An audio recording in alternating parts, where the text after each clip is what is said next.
Governor ప్రసంగమే madam. Page number 4. గురుగారు దళితులపైన ఎవరు దాడి చేశారు అందరూ తెలుసండి. కూర్చోండి కూర్చోండి కూర్చోండి స్వామి కూర్చోండి. కోర్టుకెళ్ళారు మీరు కూర్చోండి కూర్చోండి కూర్చోండి సార్. మాటలు పెద్ద చెప్పాల్సిన అవసరం లేదు ఇక్కడ. మీకు సంబంధం లేని సబ్జెక్ట్ ఇది. మీకు సంబంధం లేని సబ్జెక్ట్ ఇది. మేడం గారితో నేను మాట్లాడుతున్నా. నేను మేడం గారితో చర్చిస్తున్నా. దళితుల పైన మీరు దాడి చేసి దళితులు గుండు కొట్టించిన వ్యక్తి మీరు మీరు మారుతారా? మీరు మారుతారా? మీరు మారుతారు అధ్యక్ష? మీరు ఎట్లా మారుతారు? మీరు దయచేసి కూర్చోండి. చాలా స్పష్టంగా చెప్తున్నా. ఎందుకు మారుతారు? మీరు మాట్లాడేది మీరు ఒక ఎత్తు, ఇంకొక ఆయనేమో డైరెక్ట్ గా సవాన్ని డోర్ డెలివరీ చేశాడు. అలాంటి వాళ్ళు కౌన్సిల్ ఉన్నారు. ఇంకో సభ్యుడేమో డోర్ డెలివరీ కూడా చేశారు. అవసరం లేదు మాట్లాడేది. హలో బ్రదర్, కోర్టుకెళ్ళింది మీరు.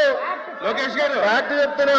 లోకేష్ గారు ఫ్యాక్ట్ చెప్తున్నా. ఇక్కడ చాలా స్పష్టంగా లోకేష్ గారు అధ్యక్ష, ఇక్కడ చాలా స్పష్టంగా లోకేష్ గారు తెలుగు చాలా స్పష్టంగా తెలుగు మళ్ళీ చెప్తున్నా అధ్యక్ష. అధ్యక్ష నా దగ్గర ఇంగ్లీష్ ఉంది, నేను చదువుతున్నాను.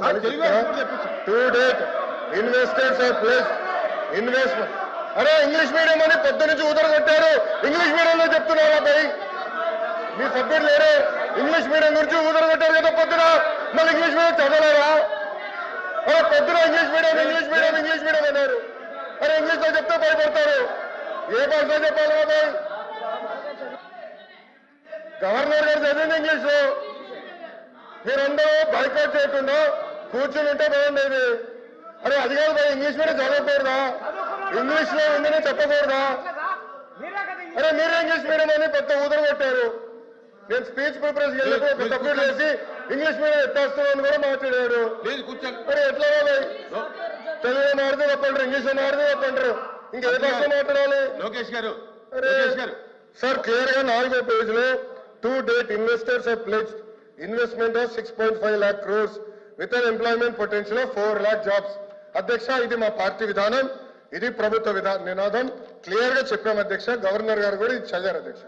దయచేసి మేడం గారు గుర్తుపెట్టుకోవాల్సిందిగా కోరుతున్నాం.